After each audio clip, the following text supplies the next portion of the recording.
The morning sun cast long shadows across the city streets as Captain Anderson checked her watch while walking to her car.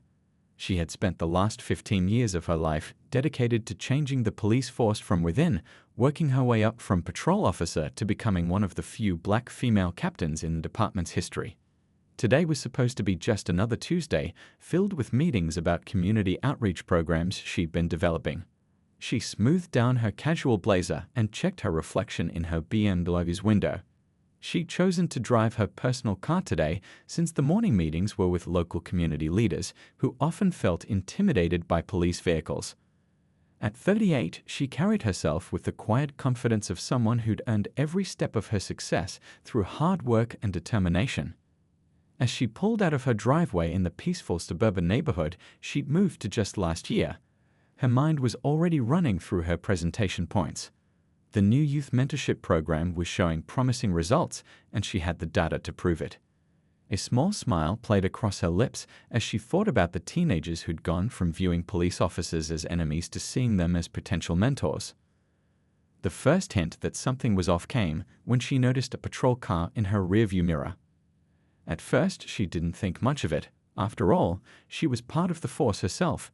But after 3 turns, the same car was still there, following at a distance that was just a little too close for comfort. Her heart sank slightly. She knew this dance all too well, even after all these years. She double-checked her speed, exactly at the limit. Her turn signals? Used properly for every lane change. Registration and insurance? All up to date. She'd learned early in life to be meticulous about these things, a lesson her father had drilled into her head since she was old enough to drive. Give them no excuse, he used to say, his voice a mix of wisdom and wariness. The flash of red and blue lights in her mirror still managed to startle her, despite her mental preparation. She let out a slow, controlled breath and carefully pulled over to the curb, making sure to choose a spot well within view of the morning traffic and the security cameras of nearby businesses. Years of police work had taught her the importance of witnesses and documentation. Her hands moved deliberately to the 10 and 2 positions on the steering wheel as she watched the officer approach in her side mirror. She could see his stance, aggressive, hand already hovering near his weapon, and felt her chest tighten. This wasn't going to be a friendly encounter. Through her partially lowered window, she could hear his boots on the pavement, each step seemingly heavier than the last. The morning commuters drove past slowly, some already pulling out their phones to record what they probably suspected would become another viral video of police misconduct. The irony wasn't lost on her. The crisp morning air carried the sound of chirping birds and distant traffic, creating an almost surreal backdrop to what was unfolding. She glanced at her watch again. She was going to be late for her meeting about improving police-community relations. Sometimes life had a twisted sense of humor. As the officer's shadow fell across her window, Captain Anderson took another deep breath.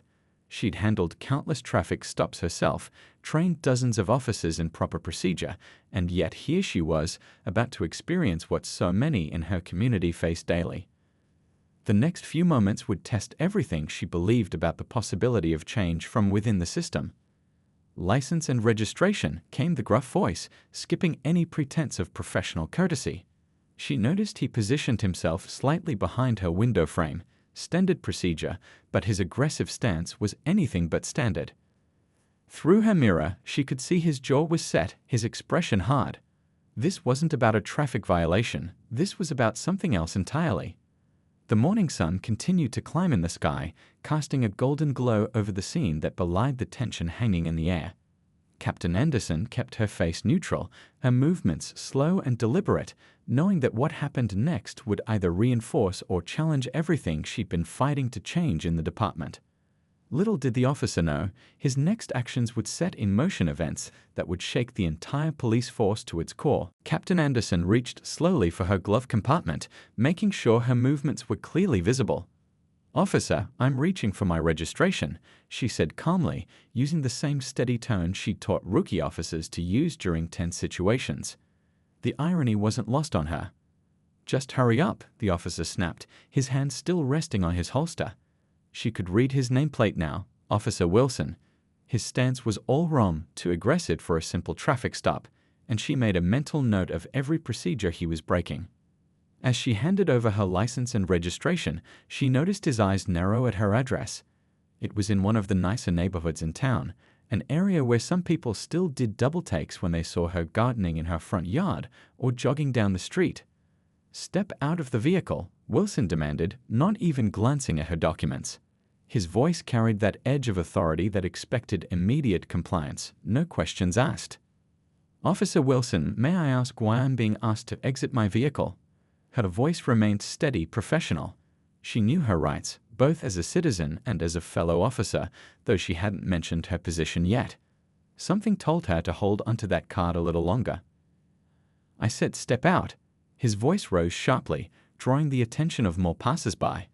Several cars slowed down, and she could see phones being raised to record the interaction. The morning sun caught the lens of a nearby traffic camera, and she silently thanked the city council for installing them despite budget protests.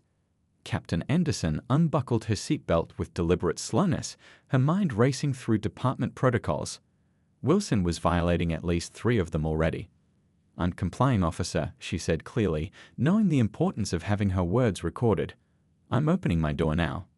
The morning breeze carried the scent of nearby coffee shops and bakeries as she stepped out of her car. Such a normal, peaceful morning, she thought, even as Wilson roughly grabbed her arm. The contrast between the gentle spring day and the harsh treatment wasn't lost on her.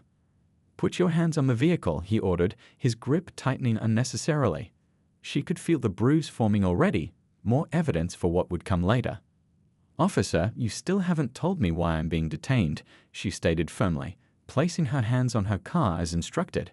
Her blazer rode up slightly, revealing her department-issued watch, but Wilson was too focused on his power play to notice these subtle clues about her identity. A small crowd had gathered now, keeping their distance but watching intently. Captain Anderson caught snippets of their whispered conversations, their phones still recording. She saw an elderly woman shaking her head sadly, a young man in a business suit looking troubled, a teenager on his bike frozen in place, watching with wide eyes. "Spread your legs," Wilson barked, kicking at her feet. Wider. His commands were getting louder, more aggressive, as if her calm compliance was somehow aggravating him further. She heard him calling for backup on his radio, describing her as uncooperative, despite her perfect compliance. That's when she knew this had gone far enough. Sometimes teaching moments came in unexpected ways, and this officer was about to learn a very important lesson. The sound of another patrol car's siren grew closer as Wilson began his pat-down, his movements rough and unprofessional. Captain Anderson stayed silent, mentally documenting every violation of procedure, every unnecessary use of force. The growing crowd of witnesses would be invaluable later, their phones capturing what would soon become a powerful teaching tool for the entire department. The backup unit pulled up just as Wilson was reaching for his handcuffs. The morning sun glinted off the metal, and Captain Anderson knew the next few moments would change not just Officer Wilson's career, but potentially the entire department's approach to traffic stops. Sometimes the best lessons came from the most unexpected situations, and she was about to deliver one that wouldn't soon be forgotten. The backup patrol car's door opened, and Lieutenant Chen stepped out, immediately assessing the scene before him. Captain Anderson knew him well. They'd worked together on several community outreach programs. The look of confusion that crossed his face when he saw her against the car was almost comical. "What seems to be the problem here?" Lieutenant Chen asked, his experienced eyes taking in every detail of the situation. The growing crowd, the phones recording, and most importantly, his superior officer being treated like a common criminal. Officer Wilson started his rehearsed speech. "This subject has been uncooperative and," but he never got to finish. Captain Anderson chose that moment to turn slightly, letting her blazer fall open to reveal her badge clip and department ID. "Lieutenant Chen," she said calmly, "I believe Officer Wilson here needs a refresher on proper traffic stop procedures. Don't you agree?" The silence that followed was deafening. Even the morning traffic seemed to quiet down. The color drained from Wilson's face as his eyes locked onto her badge and ID. His hand, still gripping her arm, suddenly went slack. The handcuffs he'd been about to use dangled uselessly from his other hand. "Captain Anderson," Lieutenant Chen acknowledged, his tone professional but with an edge of suppressed anger. "Officer Wilson, step away from the captain. Now." The last word carried the weight of years of command experience. Wilson stumbled backward as if pushed, his mouth opening and closing without forming words. The crowd watching from the sidewalk had grown larger, and whispers of, "She's a captain," rippled through them like a wave. "I suggest you turn off your body camera, Officer Wilson," Captain Anderson said, straightening her blazer. "But don't worry. I'm sure the footage up until now will be more than enough for our discussion at headquarters." She rubbed her arm where his grip had left a mark, making sure the action was caught on the numerous phones still recording. Lieutenant Chen was already on his radio, his voice low but intense. The morning sun had climbed higher, casting shorter shadows now, as if nature itself wanted everything clearly illuminated. A young woman in the crowd gave Captain Anderson a thumbs up, while an older man nodded approvingly.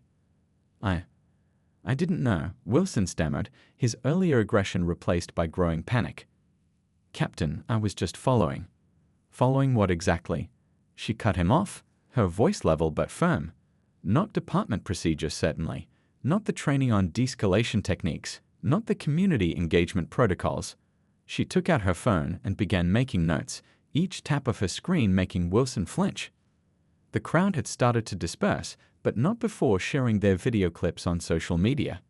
Captain Anderson knew that by lunchtime, this incident would be spreading across local news channels. By dinner, it would probably go national. Sometimes the best lessons about accountability came with an audience. "Lieutenant Chen, please escort Officer Wilson back to headquarters," she said, checking her watch. "I need to make a few calls, but I'll be there shortly. And Wilson," she looked directly at him for the first time since her identity was revealed, "I suggest you spend the drive thinking very carefully about every choice you made in the last 15 minutes. As Wilson was led away, his shoulders slumped in defeat, Captain Anderson took a moment to collect herself. Her morning meetings would have to be rescheduled, but perhaps this incident would prove more valuable than any planned presentation. Sometimes the most powerful teaching moments weren't found in training rooms, but on quiet suburban streets on ordinary Tuesday mornings. She pulled out her phone again, this time to call the department's Internal Affairs Division.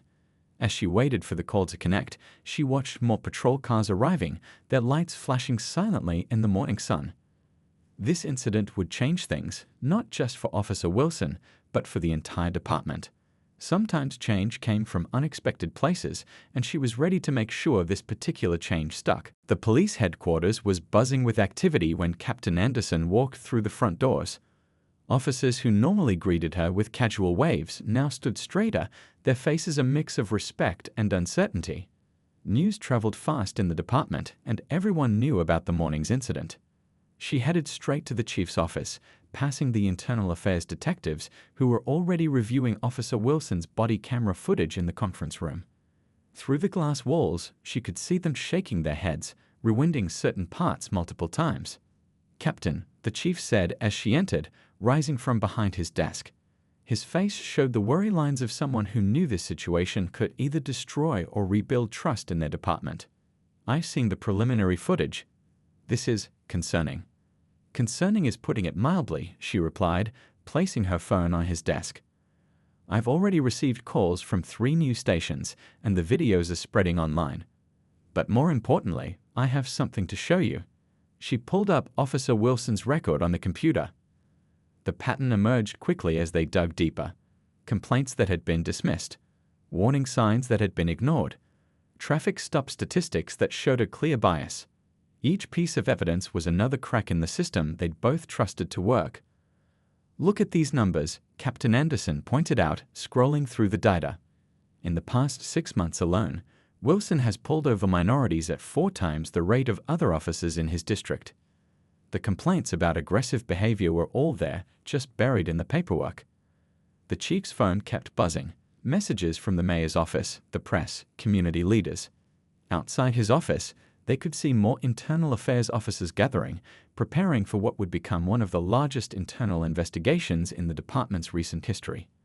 "We need to get ahead of this," the chief said, rubbing his temples. "The press conference." "We'll have to wait," Captain Anderson interrupted. "First, we need to do this right. Start with Wilson's past cases, all of them. I want every traffic stop reviewed, every complaint re-examined." This isn't just about one incident anymore. The afternoon sun cast long shadows through the office windows as they worked. Officers came and went, bringing more files, more evidence. The story was growing beyond just one traffic stop gone wrong. It was becoming a spotlight on systemic issues they couldn't ignore anymore. Captain Anderson's phone buzzed again. Another news outlet requesting an interview. But her attention was on the screen in front of her, watching footage from Wilson's previous stops. Each video showed the same pattern: aggression, bias, escalation instead of de-escalation. "We found something else," Lieutenant Chen said, entering with a stack of papers. 5 other officers with similar patterns, all working the same shifts, same districts. The implications were clear. This wasn't just one officer's problem. The chief looked older now, the weight of what they were uncovering visible in his expression. "This goes deeper than we thought," he admitted. "We need to make real changes, not just cosmetic ones." Captain Anderson stood by the window, watching the city she'd sworn to protect. Below, news vans were already gathering outside the building. The story was growing, but so was the opportunity for real change. "Get me the police union rep," she said finally, "and the community oversight board. If we're going to fix this, we need everyone at the table."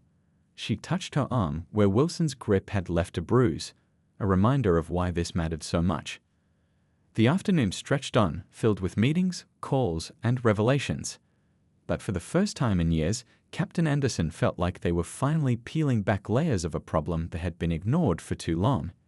Sometimes it took a personal experience to open eyes that had been willfully closed. By evening, the police station had transformed into a hub of intense activity. The community meeting room was packed with local leaders, civil rights activists, and concerned citizens. Captain Anderson stood at the front, her bruised arm now documented by department photographers, serving as physical evidence of the morning's events. "We've uncovered disturbing patterns," she explained to the assembled crowd. The projector behind her displayed statistics that couldn't be ignored. Officer Wilson's actions this morning weren't isolated incidents. They were symptoms of a deeper problem. In the back of the room, reporters scribbled notes furiously. The local news had already run the story of her traffic stop, with cell phone videos going viral across social media. But this meeting wasn't about one incident, it was about changing the entire system. Over the past 3 years, she continued, clicking through slides, minority drivers were stopped at 5 times the rate of other drivers in certain districts. The complaints were filed, but nothing changed. Until today, we failed to connect the dots. A community leader raised his hand, his face showing years of dealing with similar issues. "We've heard promises before, Captain. What makes this time different?" Captain Anderson picked up a thick folder from the table. "Because this time, we have irrefutable evidence."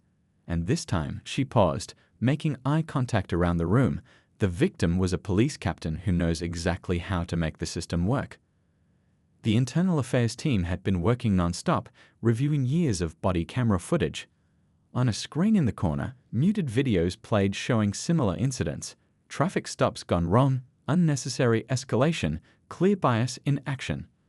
"Starting tomorrow," she announced, "we're implementing immediate changes. Every officer's stop record will be reviewed monthly, not yearly. Body camera footage will be randomly audited by a committee that includes community members. And most importantly, we're establishing a civilian oversight board with real power." The room buzzed with conversation. Some officers in attendance shifted uncomfortably, but others nodded in agreement. Change was coming, whether they were ready or not. A young activist stood up, phone in hand. "The video of your stop has over 1 million views now. People are watching to see what happens next." Captain Anderson nodded, understanding the weight of this moment. "Then let's show them what real change looks like. We're not just suspending Officer Wilson, we're rebuilding the entire system that allowed his behavior to continue unchecked." The meeting stretched into the night. Community members shared their stories, similar encounters that hadn't ended with a captain's badge being revealed. Each story added another piece to the puzzle, showing how deep the problems really went. Outside, the evening news crews were setting up for their broadcasts. The story had gone national, with major networks picking up not just the incident, but the department's unprecedented response to it. We've already placed 5 other officers on administrative leave pending investigation, Lieutenant Chen reported to the room. Their traffic stop patterns matched Wilson's. We're also reviewing all their past arrests and citations. Captain Anderson looked at her watch. It had been just 12 hours since her traffic stop. 12 hours that were now reshaping an entire police department. Her phone kept buzzing with messages from other departments across the country, asking about their review process. The hardest part comes next, she told the room as the meeting wound down. Real change isn't just about new policies. It's about changing hearts and minds. It's about making sure every officer understands that the badge means protecting everyone, not just some people. As people filed out of the room, many stopped to shake her hand or share a word of support. The bruise on her arm ached, but it had become more than just a mark of that morning's incident. It had become a symbol of the change they were fighting for. A week after the incident, the changes at the police department were already visible. The lobby was filled with community members signing up for the new oversight committee, while upstairs, officers sat through enhanced training sessions led by civil rights experts and community leaders. Captain Anderson walked through the hallways, nodding at officers who were reviewing their own body camera footage as part of the new self-assessment program. The atmosphere had shifted. There was tension, yes, but also a sense of purpose that hadn't been there before. The numbers from our first week of reviews are in, Lieutenant Chen said, falling into step beside her. We've identified 20 more cases that need investigation, spanning the last 2 years. He handed her a tablet showing the preliminary findings. The captain stopped at a window, looking out at the city streets below.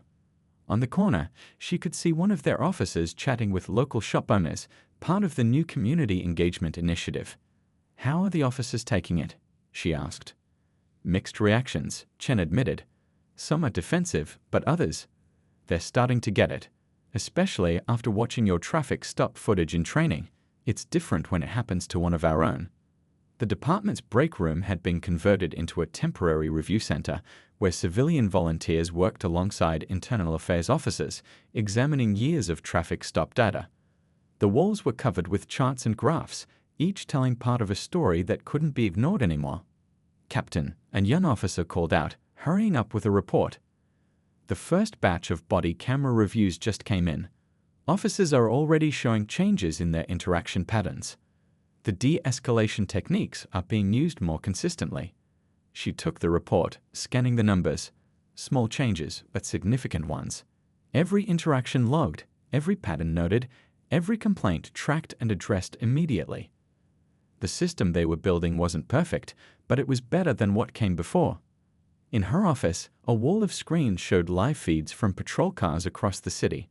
Another new implementation, random monitoring by the Civilian Oversight Committee. No more buried complaints, no more overlooked patterns. The media's requesting another interview, her assistant mentioned, peeking in.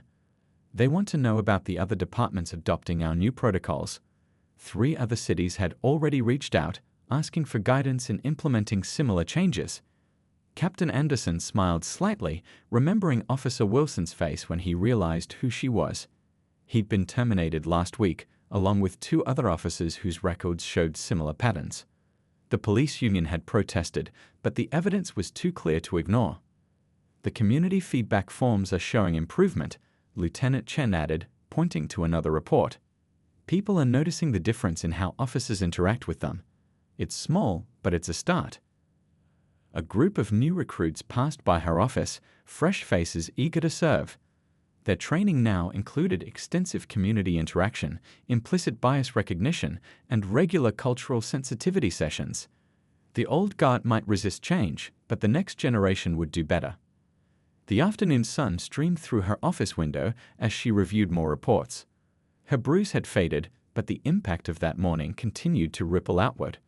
On her desk, a pile of letters from citizens shared similar stories, but now they were being heard, acknowledged, and addressed. The Oversight Committee meets in an hour, her assistant reminded her. They're reviewing the new traffic stop guidelines. The committee was diverse, community leaders, retired judges, civil rights attorneys, and everyday citizens working together to rebuild trust. Captain Anderson gathered her materials for the meeting. As she walked through the department, she saw officers watching their own body camera footage, discussing better ways to handle situations. The culture was shifting, slowly but surely. Outside her window, the city continued its daily rhythm. But something was different now. In the weeks since her traffic stop, small changes were adding up to something bigger. It wasn't just about one incident anymore. It was about making sure it never happened again to anyone. 1 month after the traffic stop that changed everything, Captain Anderson stood at a podium in front of City Hall. Behind her, a diverse group of officers, community leaders, and citizens gathered for the announcement of the department's new comprehensive reform program. A month ago, I experienced what too many of our citizens have faced, she began, her voice carrying across the crowded plaza. But today isn't about that incident. It's about the changes we've made and the work that still lies ahead. The statistics displayed on large screens told the story of real progress. Traffic stop complaints had dropped by 60%. The new Civilian Review Board had processed over 200 cases, bringing transparency to a system that desperately needed it. In the crowd, she spotted some familiar faces. The shop owners who'd recorded her traffic stop were there, along with dozens of community members who'd stepped up to help build the new oversight system. Even some retired officers had come to show their support for the changes. Our department has trained over 300 officers in enhanced de-escalation techniques, she continued. But more importantly, we've changed how we measure success. It's not about the number of stops or arrests anymore. It's about building trust and keeping our community safe, all of our community. The local news cameras rolled as she outlined the next phase of reforms. Other cities had sent representatives to learn from their example. What started as one terrible morning had sparked a movement that was spreading across the country. Last week, I went on patrol again, she shared, her voice softening. A young officer pulled over a driver for a broken taillight. Instead of approaching with hostility, he offered help in getting it fixed. That's the change we're looking for, from warriors to guardians. The new training center, visible from where they stood, would open next week. Inside, community members would work alongside officers, teaching and learning from each other. The walls were decorated with artwork from local schools, children's visions of police officers as helpers and protectors. We've dismissed officers who couldn't or wouldn't change, she acknowledged. But we've also promoted those who exemplify what policing should be. Our new recruitment program focuses on finding officers who understand that strength comes from connection, not confrontation. Lieutenant Chen stepped forward with the latest data. Response times had improved in all neighborhoods, not just the wealthy ones. Community tip lines were busier than ever. People were starting to trust the police enough to ask for help again. This isn't the end of our journey, Captain Anderson said, wrapping up his speech. It's just the beginning. Real change takes time, commitment, and courage from everyone involved. But look around. Look at what we've accomplished in just 1 month. The applause that followed wasn't just polite, it was hopeful. In the crowd, she saw officers standing with community members they once viewed with suspicion. The barriers were coming down, slowly but surely. After the ceremony, a young girl approached her with a hand-drawn picture. It showed a police officer helping someone change a tire. "I want to be like you when I grow up," she said shyly. "Someone who makes things better." Captain Anderson carefully folded the drawing and tucked it into her pocket. Later, it would join others on her office wall, reminders of why this work mattered. The bruise from that morning had faded weeks ago, but its impact would be felt for years to come. As the crowd dispersed, she watched officers chatting with community members, planning the next neighborhood outreach event. The fear and distrust that had defined these relationships for so long was being replaced by something new: hope, understanding, and a shared commitment to do better. The sun was setting over the city as she headed back to her car. Tomorrow would bring new challenges, but today had shown how far they'd come. Sometimes the worst moments led to the best changes, if you were brave enough to make them happen.